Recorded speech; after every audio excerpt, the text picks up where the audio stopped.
오늘 우리 요한복음 3장 22절에서 36절 말씀을 가지고 우리 로봇 경제와 신앙생활의 기쁨.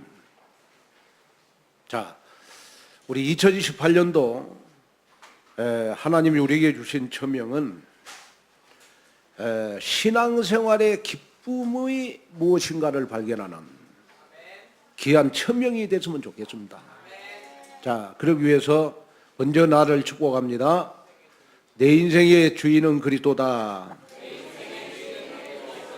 다시 한번 나를 축복합니다. 내 인생의 주인은 그리스도입니다. 아멘. 자, 여러분, 우리가 인생을 살면서 여러분들은 어떤 부분에서 기쁨을 맛보고 계십니까? 새 집을 장만하고 승진하고 중요한 거래가 성사되고 또 학교 성적이 오르고 또 원하는 대학에 진학하고 좋은 직장에 취직하고 또 경제적 사정이 나아지는 것, 여러분 이런 걸로 인해서 기뻐하십니까? 그런데 이러한 세상적인 기쁨은 여러분 순간적인 기쁨에 불과합니다. 잠깐 나에게 기쁨을 주는 것이지 어느 순간 보면 안개처럼 사라져버리는 기쁨이 여러분 세상적인 기쁨입니다.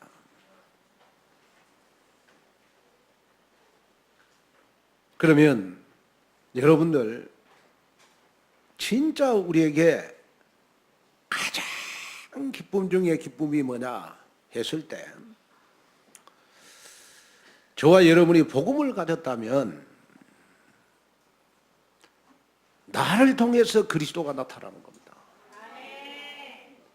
다시 말하면 여러분 예수님은 흥해지고 나는 쇠해져서 내가 비록 약하고 정말 손해를 보고 내가 여러 가지 어려움 가운데 있지만은 나를 통하여 예수님이 흥해질 때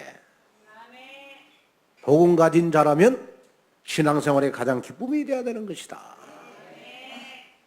또 우리가 신앙생활에 여러분 하면서 또 여러분 어느 때 우리는 가장 기뻐해야 되느냐 그러면 내가 신앙생활 하면서 내가 힘으로도 안 되고 능으로도 안 되는 나의 영적 문제가 치유가 될 때 가장 기뻐해야 돼요.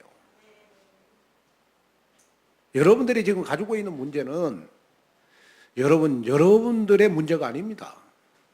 여러분 할머니, 할아버지, 어머니, 아버지로부터 여러분 내려오는 영적인 문제가 지금 나의 문제거든요. 예를 들어서 내가 정신적으로 시달린다든지 육신적인 병을 가지고 있다든지 아니면 여러분 삶 가운데 두렵고 떨리고 또 여러분이 삶을 살아가면서 자꾸 실패하고 어렵고 힘들고 하는 거 어떻게 보면 여러분 나의 영적인 문제일 수 있어요. 그러면 나의 영적인 문제가 치유가 되려면 제일 중요한 것이 있어요. 그게 뭐냐 그러면 여러분 가장 무서운 암이 치유가 돼야 돼요. 여러분 세상에 가장 무서운 암이 뭔 줄 아세요?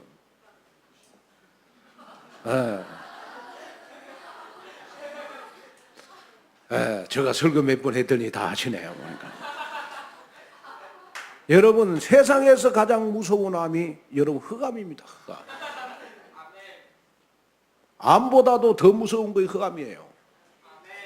암은 여러분 수술하고 항암제 맞으면 치유가 돼요.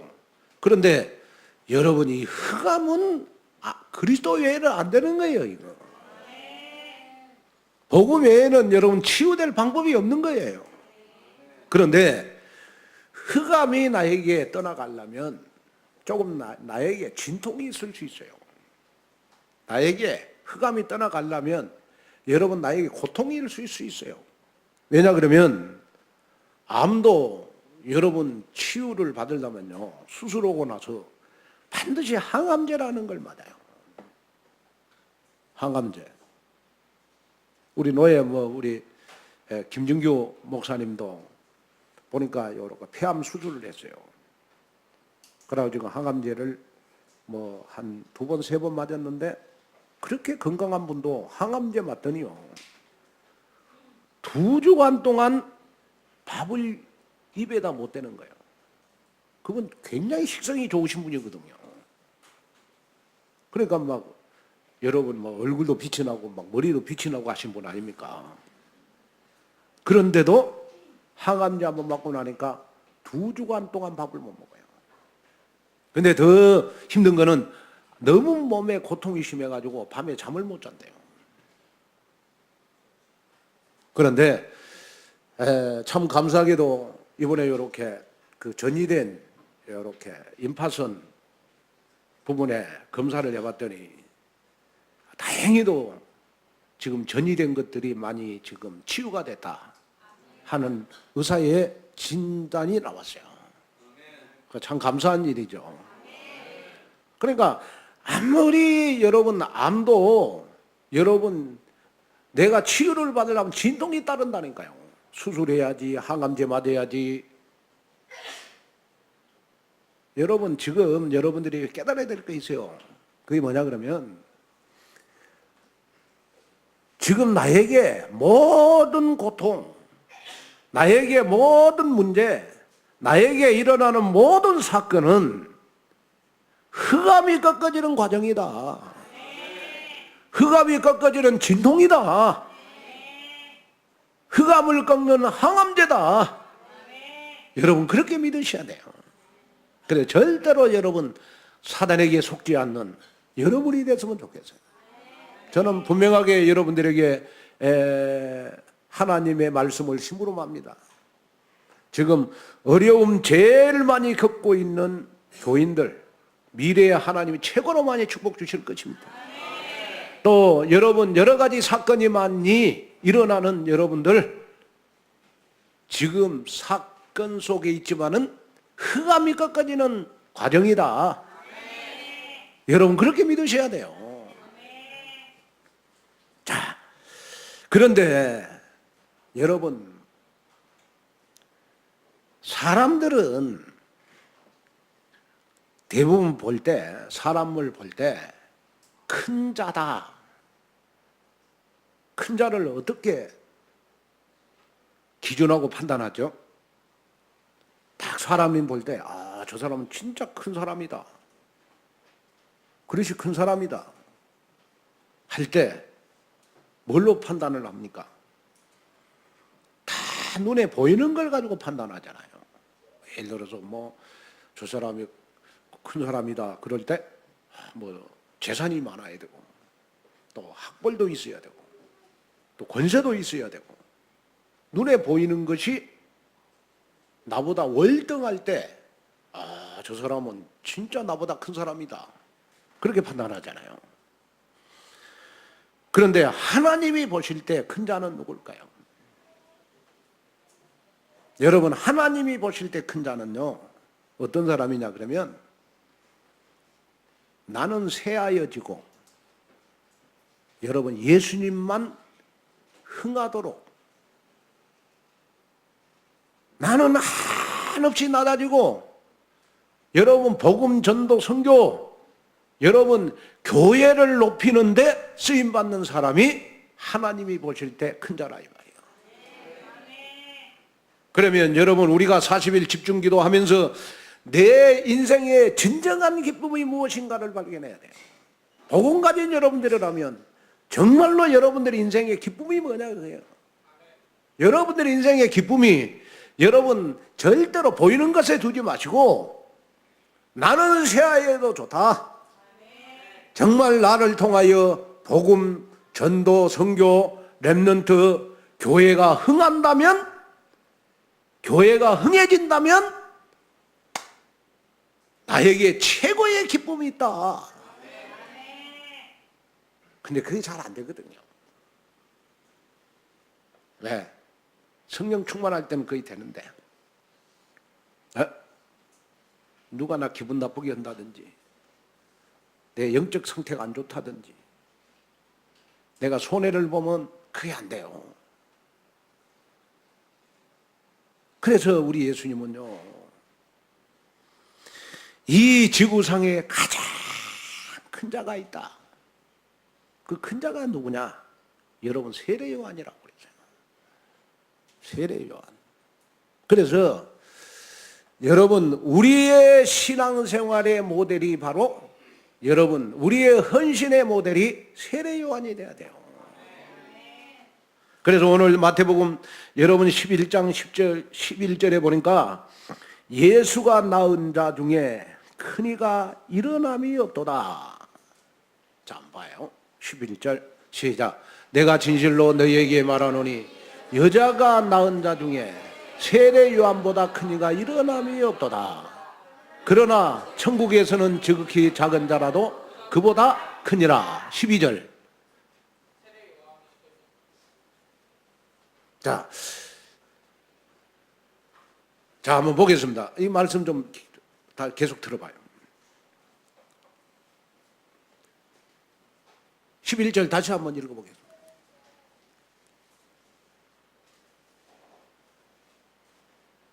자, 읽겠습니다. 시작. 내가 진실로 너희에게 말하노니 여자가 낳은 자 중에 세례 요한보다 큰 이가 일어남이 없도다. 그러나 천국에서는 극히 작은 자라도 그보다 크니라 그랬어요. 자, 여러분 여기에 보니까 여자가 낳은 자 중에, 이 세상의 모든 사람 누구로부터 나오죠? 여자로부터 나오잖아요. 세례 요한보다 큰 이가 일어남이 없도다. 그러니까 예수님이 보실 때는 세례 요한을 가장 큰 자라고 칭찬을 했어요. 그러면서 하나님의 자녀인 저와 여러분들을 향하여 천국에서는 극히 작은 자라도, 천국에서는 극히 작은 자라도 누구보다 크니라? 누구보다 크니라? 세례 요한보다 크다. 자, 그러면 저와 여러분들이 이 세상에서 세례 요한보다 큰 자, 또 천국에서도 세례 요한보다 큰 자가 누구냐? 그러면 세례 요한을 따라가면 된다 이 말이에요. 나는 쇠하고 예수님은 흥하고. 이 말은 무슨 말이냐? 그러면 복음, 전도, 선교, 렘넌트, 교회는 흥하여지고, 교회가 흥해진다면, 렘넌트들이 번성한다면, 전도 선교가 나를 위해서 일어난다면, 복음에 유익된다면 나는 쇠하여도 괜찮다. 천국에서 세례 요한보다 큰 자. 오늘 여러분 세례 요한보다 큰 자가 되시기를 바랍니다. 그래서 우리가 40일 집중 기도를 통해서 내 기도 제목이 내 인생의 진정한 기쁨이 뭐냐, 여러분 이걸 발견하는 오늘 예배가 됐으면 좋겠어요. 아멘. 누가 밥 한 끼 사주니까 그 기뻐한다. 뭐 명품 가방을 들고 다니니까 기쁘다. 뭐 남보다 이렇게 뭐 잘생겨서 기쁘다. 좋은 직업을 가져서 기쁘다. 그거는 안개처럼 없어지는 거예요. 그러나 영원한 내 인생의 기쁨이 뭐냐? 하나님의 나라와 하나님의 의를 위해서 나는 쇠하여져야 되겠다. 복음에 유익되고 전도 선교가 되어지고 렘넌트들이 일어나고 여러분 교회가 부흥이 된다면 나는 쇠하여도 좋다. 이 사람이 큰 자예요. 저는 뭐 여러분들 행위에 대해서 나는 판단하지 않기로 했어요. 왜냐? 마태복음 7장 1절에 보면 남에게 판단을 받지 않거든 남을 비판하지 말라 그랬거든요. 왜? 내가 살기 위해서 저는 사람 판단하지 않기로 했어요. 내가 사람을 판단하면 내가 힘들어. 사람 판단하면 내가 불신앙해. 사람 판단, 비판하면 여러분 나의 영적인 거 죽어. 그래서 저는 여러분들 좋은 것만 보는 목사가 되기로 나는 결심했어요. 그래서 여러분들 조금 눈에 거슬리는 것도 나는 이쁘게 보기로 했어요. 정말이라니까요. 왜? 나를 위해서. 아멘? 여러분 집에 가서요, 여러분 남편이 눈에 거슬릴수록 여러분 남편을 더 사랑해야지. 자꾸 남편을 뜯어 고치려면요, 그 남편으로 이혼해야 돼요. 못 살아요. 자식도 마찬가지야. 자식도요, 내가 뜯어 고치려고 그러면 안 돼요. 자식에게 역사하는 흑암을 꺾어줘야죠. 지금 자식들이 흑암 속에 딱 갇혀있다 그러면 암보다 무서운 병에 걸린 거예요 지금. 그걸 모르잖아요 지금. 내가 지금 복음이 안 깨달아지고 예배가 안 되고 말씀이 귀에 안 들리고 여러분 자꾸 사고치고 자꾸 뭔가 이 체질이 세상 체질이고 창세기 3장 6장 11장 체질이다. 왜 그러죠? 흑암에 딱 갇혀서 그렇단 말이에요. 이걸 부모님들이 여러분이 결박해 줘야 되잖아요. 이것이 바로 나의 인생의 기쁨이 되어야 되는 것이다. 자, 그러면 첫째로 신앙생활의 기쁨은 영적으로 큰 자에게 신앙생활의 기쁨이 몰려옵니다. 자, 오늘 요한복음 3장 우리 22절 23절 한번 보겠습니다. 그 위에 예수께서 제자들과 유대 땅으로 가서 거기 함께 유하시며 세례를 베푸시더라. 요한도 예루살렘 가까운 에논에서 세례를 베푸니 거기 물이 많음이라. 그러므로 사람들이 와서 세례를 받더라. 자, 한번 읽겠습니다. 22절 시작. 예수께서 제자들과 유대 땅으로 가서 거기 함께 유하시며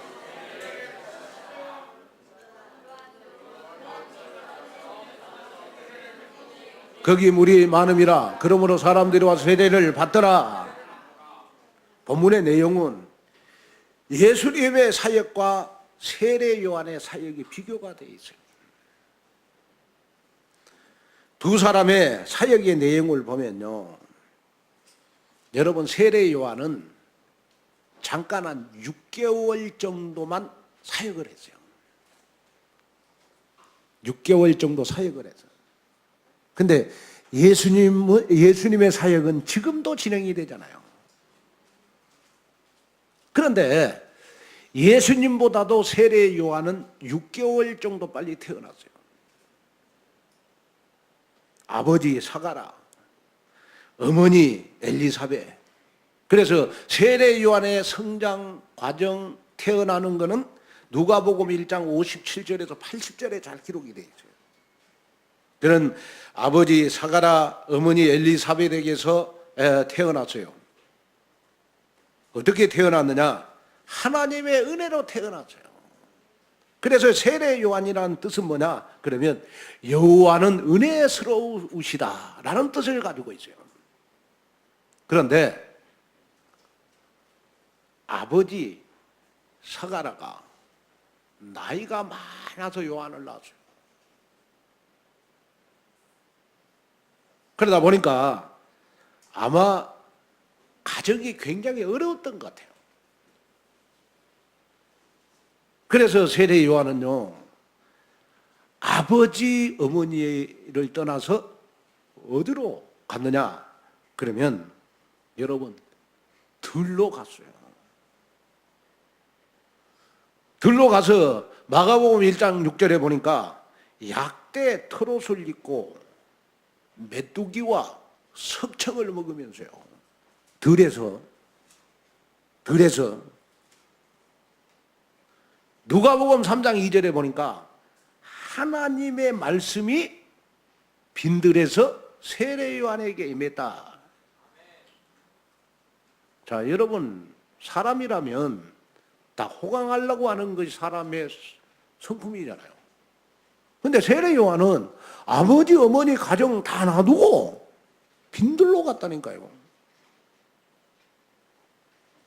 그래가지고 동물의 털을 옷을 삼고 사람들이 먹지 않는 메뚜기 석청을 먹어가면서 들에서 하나님의 말씀을 받았어요. 그래가지고 30세가 딱 되니까요, 들에서 훈련받았던 것을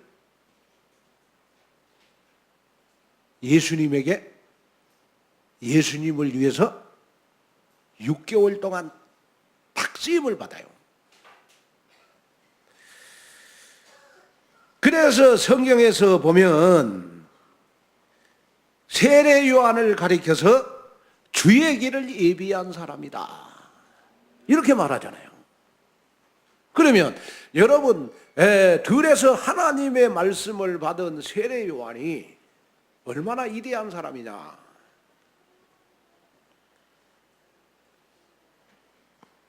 얼마나 위대한 사람이냐. 요한복음 3장 30절에 보니까 세례 요한은요,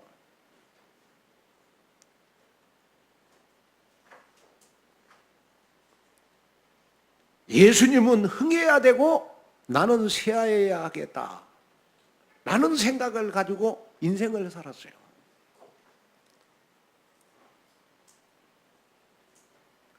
그래서 요한복음 3장 27절에 보니까 자신의 활동은 본래 자신의 것이 아니고 하나님으로부터 받은 것이다. 하늘에서 주신 바. 그 다음에 요한복음 3장 28절에 보니까 나는 그리스도가 아니다. 나는 그리스도가 아니다. 그 다음에 요한복음 3장 28절에 보니까 자신은 메시아를 증거하기 위해서 그에 앞서서 보내심을 받은 자다. 또 요한복음 3장 29절에 보니까 자신은 신랑의 들러리다.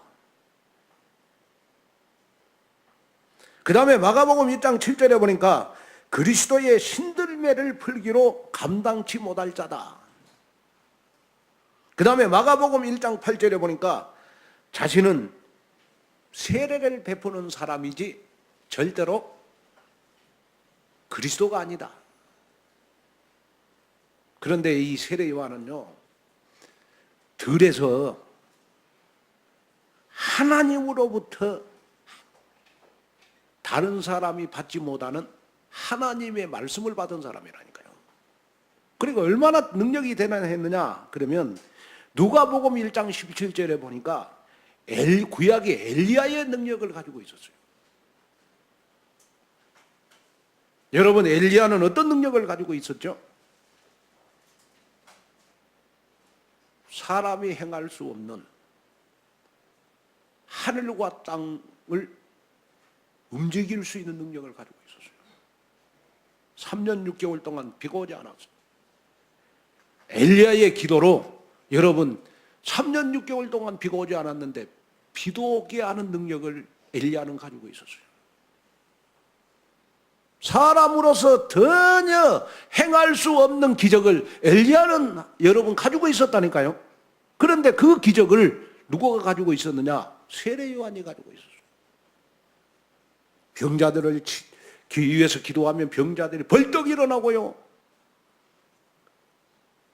하여튼 여러분 그 당시에요, 여러분 정말 대단한 인기를 얻은 사람이 세례 요한. 그래서 많은 사람들이 세례 요한을 보려고 구름대처럼 몰려들었어요. 그러다 보니까 세례 요한도 자기 이제 제자를 따로 세웠다고요. 제자를 따로 세웠어요.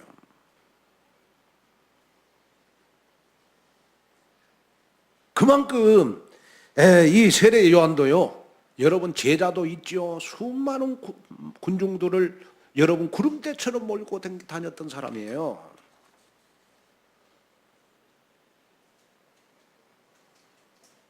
그런데 항상 세례 요한은 들에서 하나님의 말씀을 받을 때마다 나는 주의 길을 예비한 사람이다. 나는 새하얘도 괜찮다. 예수만 흥해지면 된다. 이걸 생각 속에 각인시켜서 하나님의 말씀을 받았고 하나님으로부터 능력을 받았어요. 그런데 어느 날 그렇게 인기가 절정을 이룰 때 예수라는 사람이 딱 나타나요. 예수라는 사람이 딱 나타나. 그러면 사람 같으면 갑자기 나보다 대단한 사람이 나타나고 나를 위협할 사람이 나타나면 사람은 정치적으로 어떻게 해요? 발로 차든지 발라버리든지 물려버리든지 그렇게 하잖아요. 이게 사람이잖아요. 왜? 세상의 방법은, 정치적인 방법은 상대방을 죽여야 내가 흥해지는 거거든요. 그러나 세례 요한은 어때요? 역시 영적으로 큰 자예요. 예수님에게 세례를 딱 주고 자기의 제자들을 예수님에게 다 붙여요. 그러면서 여러분 세례 요한은 없어져요. 그래서 세례 요한은 여러분 들에서 30년 동안 훈련을 받았지만은 쓰임 받는 시간은 여러분 6개월입니다. 6개월 정도밖에 안 돼요. 누구를 위해서 길을 예비하셨냐? 예수님이 흥해지는 데 길을 예비했다.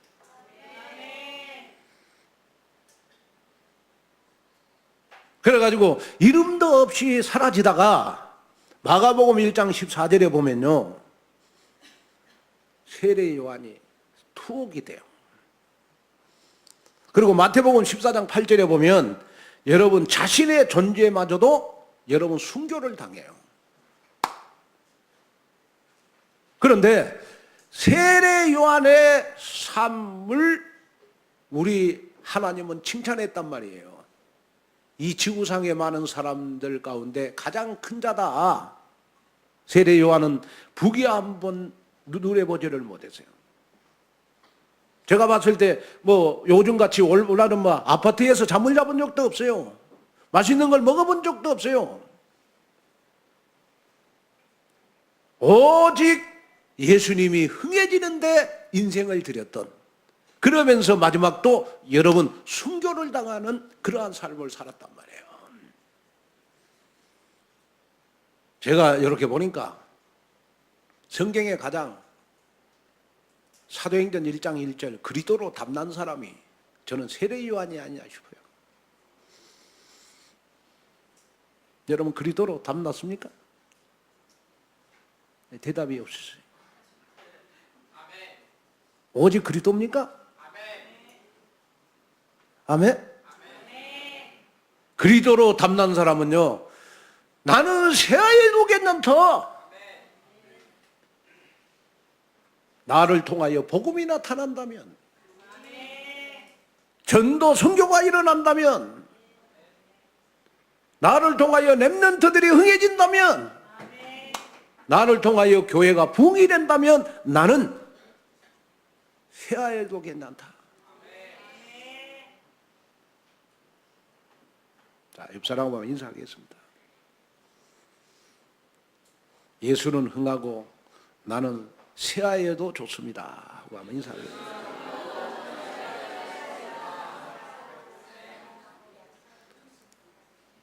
자, 그러면서 세례 요한이 멋있는 표현을 했어요. 그 멋있는 표현이 뭐냐? 그러면 요한복음 3장 29절에 요한복음 3장 29절 거기에 보니까, 자, 읽겠습니다. 시작. 신부를 취하는 자는 신랑이나 서서 신랑의 음성을 듣는 친구가 크게 기뻐하나니 나는 이러한 기쁨으로 충만하였노라. 자, 이 말은 무슨 말이냐? 자, 다시 한번 읽어. 다시 한번 시작. 를 취하는 자는 신랑이나 서서 신랑의 음성을 듣는 친구가 이러한 기쁨으로 충만하였노라. 자, 이 말은 무슨 말입니까? 신랑의 친구들은요, 신랑의 결혼식 날 신랑의 음성만 들어도 기뻐하는 거예요. 그 신랑의 친구들이요. 자, 다시 말하면 유대 관습에는 신랑 친구는 낮에 찾아오는 결혼식 하객들을 맞이해서 대접을 합니다. 그리고 밤이 깊어가지고 신랑이 온다는 소식이 들리면 제일 먼저 달려가서 반갑게 맞이하는 사람이 누구냐? 신랑 친구예요. 그래서 이렇게 해서 결혼을 마치면 그 친구의 역할은 끝이 나요. 그러니까 신랑 친구의 역할은 여러분 신랑을 반갑게 맞이해 주는 겁니다. 그런데 결혼식 날 신랑이 결혼식을 너무 멋있게 할 수 있도록 역할을 한 사람들은 다 신랑 친구들이에요. 신랑 친구들이 이벤트도 해주고, 신랑 친구들이 음식도 해주고, 신랑 친구들이 분위기를 다 만들어놔요. 그런데 결혼식 때 딱 보니까 신랑 친구들은 안 드러나요. 그런데 누구가 빛이 나요? 결혼식 날은 누가 빛이 나요? 신랑이 빛이 나잖아요. 그래서 여기에 신랑이 바로 예수님이고 세례 요한은 신랑 친구다. 그래서 신랑 친구는 여러분 신랑의 음성만 들어도 기뻐하는 것이다. 못된 친구는 지가 결혼식 날 영광 다 받아요. 그 못된 친구가 쫓아내야 돼. 결혼식 날요.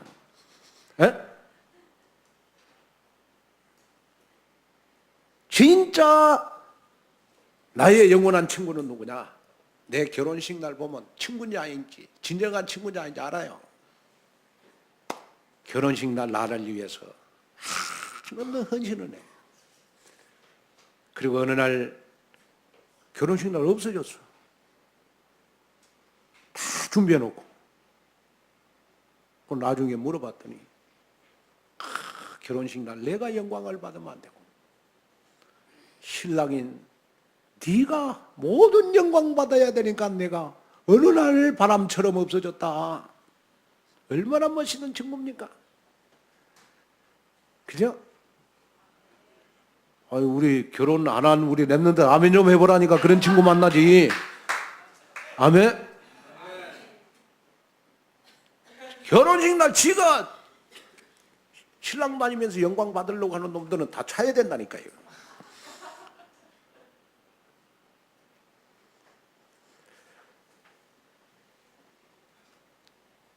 그래서 예수님은 신랑, 세례 요한은 자기를 표현하기를 신랑의 들러리 이렇게 표현을 했단 말이에요.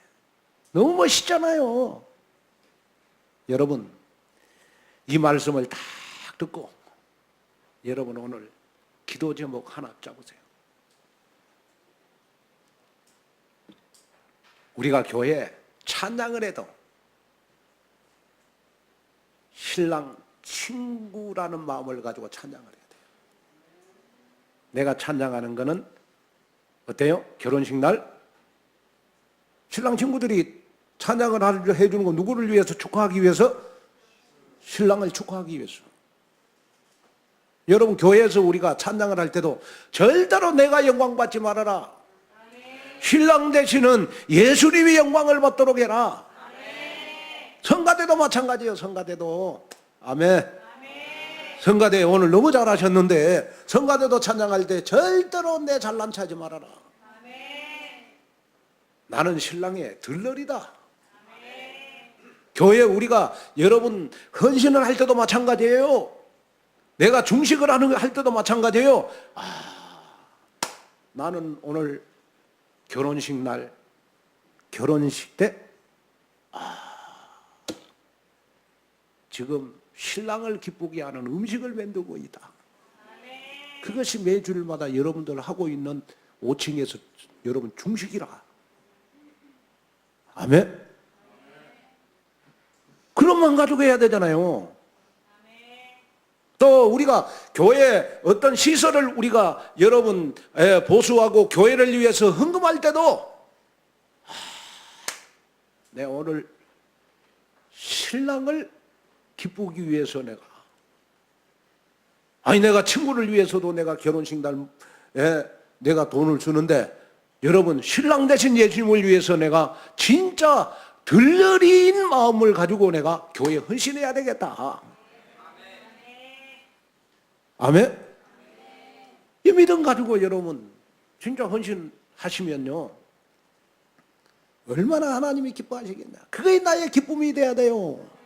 그게 나의 신앙생활이 돼야 돼요. 그래서 느헤미야 8장 10절에 보니까 여호와로 인하여 기뻐하라. 너희의 힘이니라. 자, 이게 있습니다. 시작. 느헤미야가 또 그들에게 이르기를 너희는 가서 살찐 것을 먹고 단 것을 마시되 준비하지 못한 자들에게는 나누어 주라. 이날은 우리의 주의 성일이니 근심하지 말라. 여호와로 인하여 기뻐하는 것이 너희의 힘이라. 하나님으로 인하여 기뻐하는 것, 하나님을 기쁘게 하는 것이 내 인생의 신앙생활의 힘이니라. 여러분 이제는 여러분들 인생에 기뻐하는 것을 바꾸세요. 기뻐하는 거 바꾸라고요. 이쁘다고 여러분 기뻐하지 말고, 사업 잘 된다고 기뻐하지 말고. 그래서 우리 온누리교회는 교회 오시면 여러분 사업적인 이야기 하지 말고 무조건 강단 말씀 붙잡고 포럼해야 된다니까. 아멘? 그래야 사단이 역사 안 해요.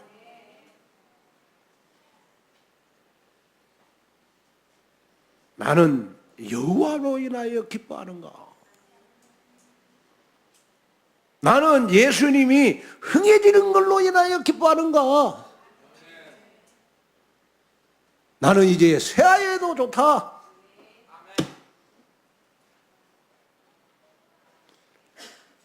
제가 이렇게 우리 집사람하고 이렇게 살면서요,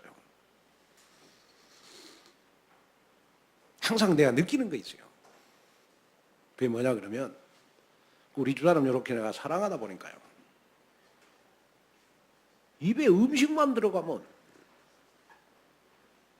그 입에 음식 들어가는 게 그렇게 이쁘더라고. 여러분 아내들 집에 가서 남편한테 한번 물어보세요. 그럼 아내 사랑하는 거예요. 음식 들어가는 거는 믿고 마누라 행위가 이렇게 안 예쁘면요, 마누라 살쪘다고 맨날 구박하는 남편은 아내 사랑하지 않는 겁니다. 뚱뚱해도 괜찮아요. 왜? 병든 것보다 낫잖아요. 예? 아내 사랑하면 입에 음식 들어가는 거 이쁘다니까요. 그래서 여러분 결혼하는 분들 집에 가서 확인하세요. 오늘 저녁부터. 진짜요. 왜? 사랑하니까 입에 음식 들어가는 것이 기쁘단 말이에요. 하나님 사랑하잖아요. 여러분 복음 사랑하잖아요. 예수가 흥해지는 것이 기쁘단 말이에요. 나는 새하얘도 괜찮다.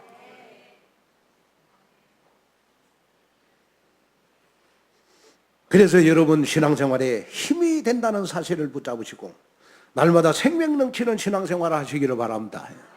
그 다음에 두 번째로 신앙생활의 기쁨은 예수님을 흥하게 할 때 몰려와요. 자, 요한복음 3장 30절에 보니까 그는 흥하여야 하겠고 나는 쇠하여야 하리라.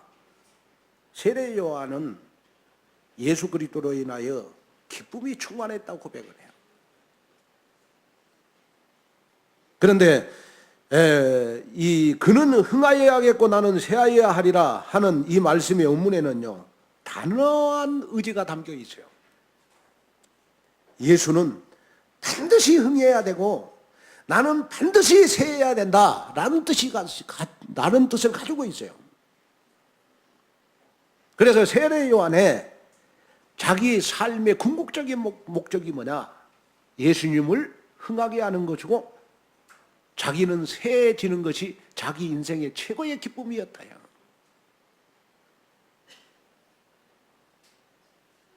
그래서 세례 요한은 예수님을 가리켜서 뭐라고 한 줄 알아요?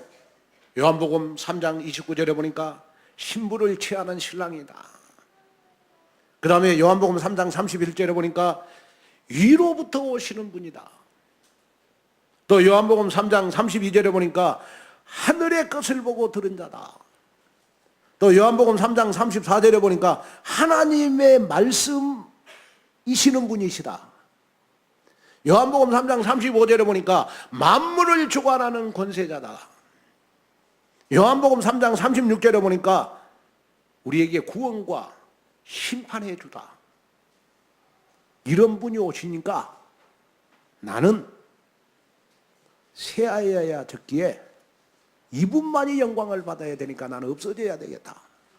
그래서 예수님이 오자마자 세례 요한은 6개월 동안만 잠시 사역을 하고 예수님 세례만 주고 세례 요한은 감쪽같이 없어졌어요. 감쪽같이 없어졌어요. 여기 흥한다라는 말은 무슨 말이냐? 그러면 수나 양이 점점 많아진다. 흥한다라는 말은 무슨 말이냐? 그러면 우리가 천년의 응답을 받는 것이다. 여기 새하다 이 말은 무슨 말이냐? 수나 양이 점점 줄어진다는 뜻이에요.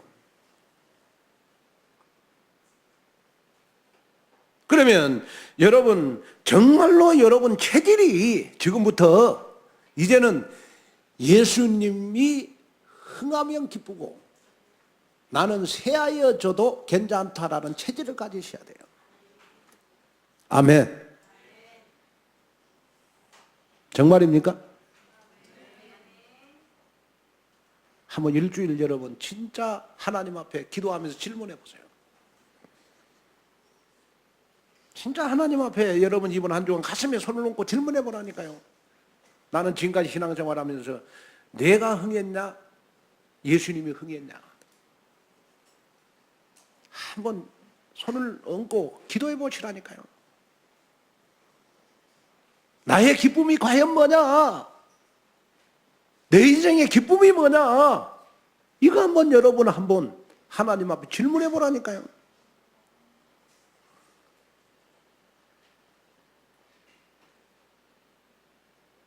그래서 나를 통해서 복음전도 선교 교회 렘넌트가 흥한다면 나는 새하일도 괜찮다. 나는 갈라디아 2장 20절 속으로 들어가야 되겠다. 주님이 흥하실 수만 있다면 나는 낮아져도 괜찮다. 주님이 높아질 수만 있다면 나는 멸시를 당해도 괜찮다. 이때 내 마음에 평화가 오고 내 인생의 진정한 기쁨이 나에게 찾아와야 복음 가진 자고 오직 그리스도로 담난 자인 줄로 믿습니다.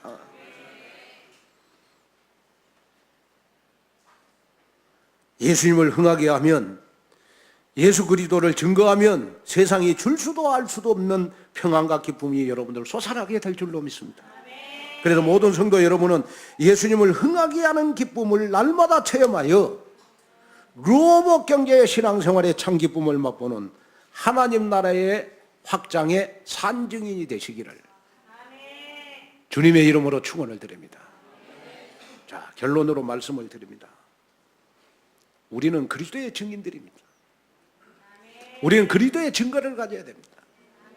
그러면 증거와 증인은 어떤 사람이냐? 그러면 내가 영광 받는 사람 말고 그리스도가 흥해지는 데 헌신하는 사람이 증인입니다.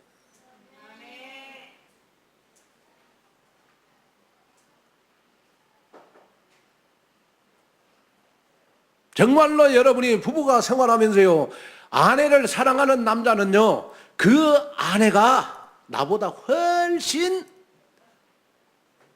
행복하고 기쁘고 할 때 더 행복을 느끼는 남자는 아내를 사랑하는 거예요. 그러잖아요. 여러분이 오직 예수가 됐다, 여러분 오직 그리스도로 담났다, 나는 새하에도 괜찮다, 그리스도만 흥해진다면 나에게는 이처럼 더 기쁨이 없다.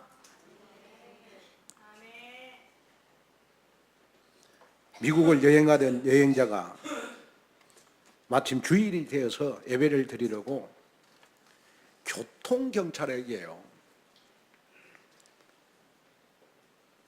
내가 지금 여행을 왔다. 교통경찰들이 교회를 잘 알아요. 왜 그런 줄 아세요? 교인들 교회에서 나온 얼굴 보면 잘 알거든요.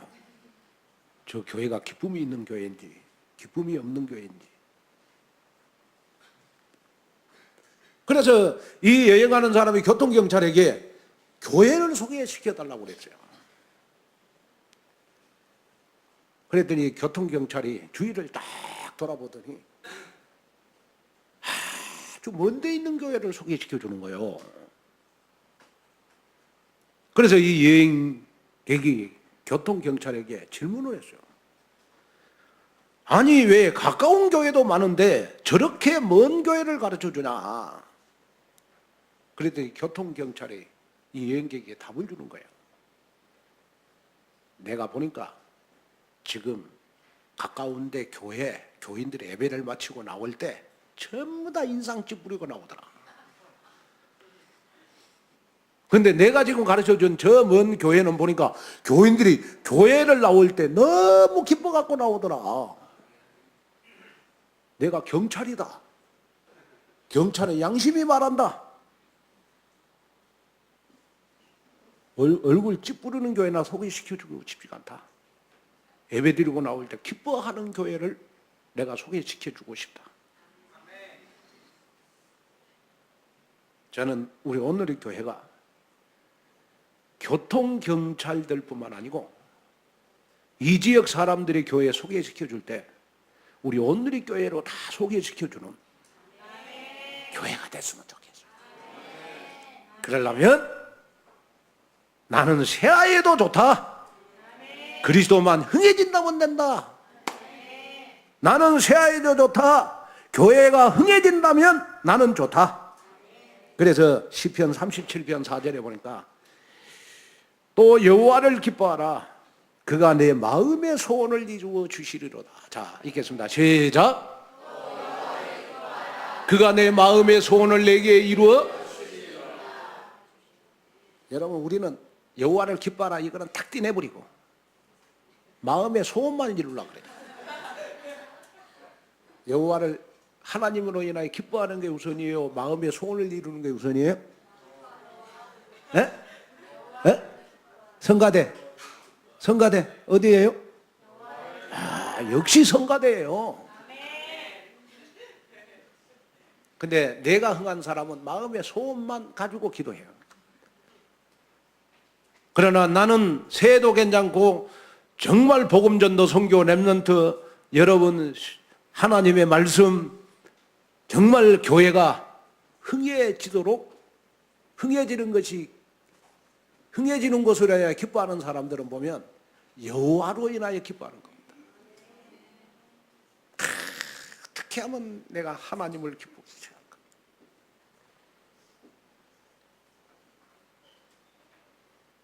그래서 여호와로 인하여 기뻐하는 축복이 얼마나 나에게 크고 놀랍습니까? 그래서 모든 성도 여러분은 세례 요한처럼 예수님으로 인한 기쁨, 예수님을 흥하게 하는 기쁨으로 충만해서 날마다 르호복 경제로 흥해지는 그러한 우리 오늘의 교회 성도 여러분이 되시기를 주님의 이름으로 축원을 드립니다. 하나님의 귀한 은혜와 축복을 감사합니다. 오늘 또 귀한 말씀 듣고 다시 한번 나 자신을 점검합니다. 하나님, 정말 나는 새하여지는 체질, 오직 예수님만 흥해지는 것이 나의 신앙생활의 기쁨이 되게 해 주옵소서.